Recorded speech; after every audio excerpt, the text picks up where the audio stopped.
2, a 1, 2, 3, 4.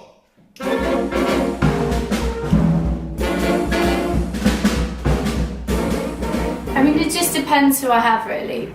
I teach a few different things. I teach children who are just starting out in music, and with them I want them to get a sense of what music's about and for them to tell me why they love it and why they find it fun, so that this is the beginning of their exploration with music. Whether or not they take that on as a career in later life, it's kind of starting them out on being creative and enjoying themselves and working hard and practicing, that kind of thing.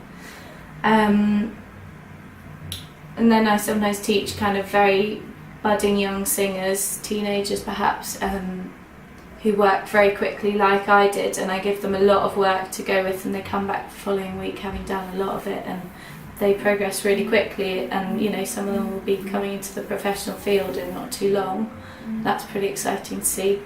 And then, you know, some adults who've dedicated a lot of their life to their job or to their children, or have been told. I get a lot of people that have said, I haven't sung in 40 years because my music teachers told me I was terrible to stop singing, you know, and they've kind of held this in, and they've actually got a great voice when I get out of them, and it's pretty exciting to see that happen and their confidence build, and they're doing something for themselves. Some of these people haven't had a hobby or haven't done something for themselves in years, and it's pretty amazing to see that. So if I can just give someone a little piece of themselves back every week, that's pretty exciting.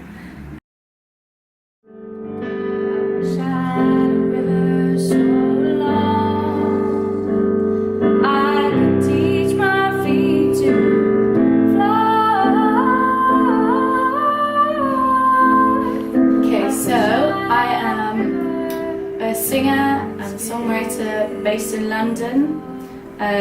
I graduated fairly recently from the jazz course at Trinity Laban in Greenwich. I'm leading a few bands at the moment, working on my own writing and writing an EP. I was trained as a jazz singer. ... I'm a singer. I sing jazz and other things. Like a trip to heaven. Heaven is the prize. I'm so glad I found you. I think singing is incredibly vulnerable. So it takes a lot of guts to actually, you know, get up there, get into the lesson, sing in front of someone, or get onto that stage and sing in front of an audience, or write a song about how you feel and have it heard by people, be that a teacher or an audience or whatever, an internet audience. That's pretty amazing. Hold it. So it's constantly kind of taking you out of your comfort zone, as well as the vibrations of the act of singing and using your body that makes you feel good. Bringing your chest, moving people forward, singing, shoulders. You have words, that's pretty great. I feel very privileged to help people through their life in singing and giving them a bit more body confidence, and because you can't sing if you'll sing like that. You never get through. I have to bring them out of the shell a little bit, you know, make them feel uncomfortable, you know, make them do stupid stuff that they wouldn't usually do, and then they start to feel a bit more confident, and it helps them in all aspects of life. One of the classes I came was to the songwriting.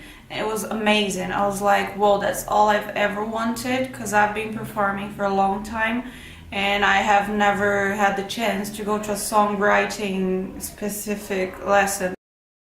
I grew up with musician parents, and I went through a lot of different instruments, and none of them really fitted. And then, you know, I was singing all along since I was like 3 or something too, singing rounds with my parents and my sister.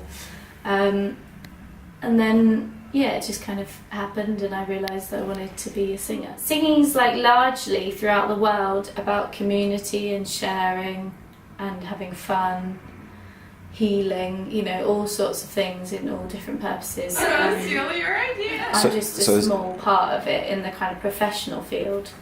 But a lot of the people that come to me don't necessarily want to be a pop singer. I would like to think that quite a lot of people come to me as, you know, a special something that they do for themselves. can be sort of a transformative process, and they might heal themselves. Honestly, I do hear the question a lot, but I know you can teach people to sing, but I can't sing. Honestly, I'm tone deaf.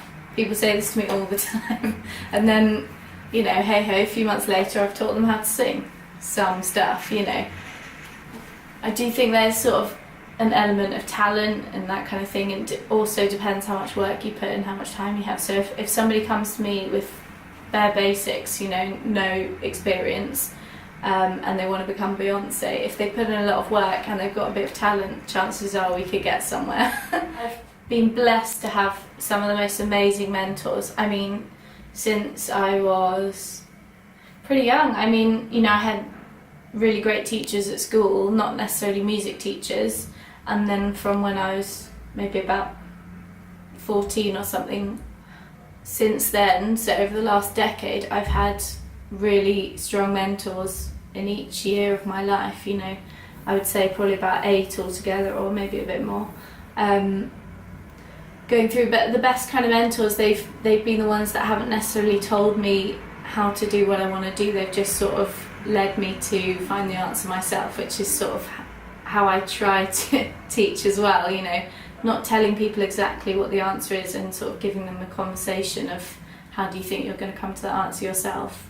And I went through it pretty quickly. I was extremely keen, and after a few years I decided to apply for music college, and it's all been a bit of a whirlwind since then.